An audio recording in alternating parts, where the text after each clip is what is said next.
अकोला येथे doctor D Y. Patil institute of technology आणि ऊर्जा अकादमीच्या वतीने अकोले शिक्षण महोत्सव 2026चे आयोजन. अकोले ग्रामीण भागातील विद्यार्थ्यांना 21व्या शतकातील उदयोन्मुख करिअर क्षेत्राची माहिती मिळावी तसेच उच्च शिक्षण व करिअर नियोजनाबाबत योग्य मार्गदर्शन मिळावे ह्या उद्देशाने Urja IIT. Academy Akole, doctor D Y. Patil institute of technology Pimpri Pune आणि ज्ञानप्रसाद ग्लोबल युनिव्हर्सिटी पुणे यांच्या संयुक्त विद्यमाने अकोले शिक्षण महोत्सव 2026चे आयोजन करण्यात आले आहे.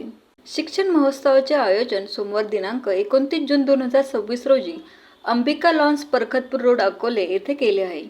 या महोत्सवाचे उद्घाटन doctor D Y. Patil institute of technology Pimpri पुणेचे प्राचार्य प्राध्यापक डॉक्टर नितीन पी. शेरजे, उपप्राचार्य प्राध्यापक डॉक्टर डी.जी. भालके तसेच प्रथम वर्ष अधिष्ठाता प्राध्यापक डॉक्टर पुष्पराज वारके यांच्या हस्ते होणार आहे. यावेळी प्राध्यापक डॉक्टर नितीन पी. शेरजे हे विद्यार्थ्यांना artificial intelligence, AI, robotics, data science आणि इतर आधुनिक तंत्रज्ञान क्षेत्रामधील करिअरच्या संधीबाबत मार्गदर्शन करणार असून या क्षेत्रांमध्ये यशस्वी होण्यासाठी आवश्यक असलेल्या तयारीविषयी सविस्तर माहिती देणार आहेत. तसेच यावेळी अकोला तालुक्यातील MST, CET, JEE आणि नीट परीक्षांमध्ये उल्लेखनीय यश संपादन करणाऱ्या गुणवंत विद्यार्थ्यांचा विशेष सन्मानही या महोत्सवात करण्यात येणार आहे.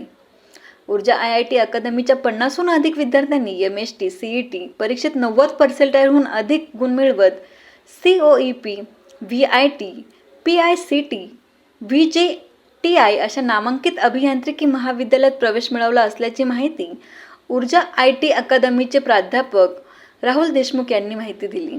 ग्रामीण भागातील विद्यार्थ्यांची ही कामगिरी नक्कीच उल्लेखनीय आहे. तरी अकोले तालुक्यातील विद्यार्थी, पालक तसेच शिक्षकांनी या ज्ञानवर्धक आणि प्रेरणादायी उपक्रमाचा लाभ घ्यावा असे आवाहन ऊर्जा IIT अकादमीचे संचालक डॉक्टर सुशील बेनके यांनी केले आहे.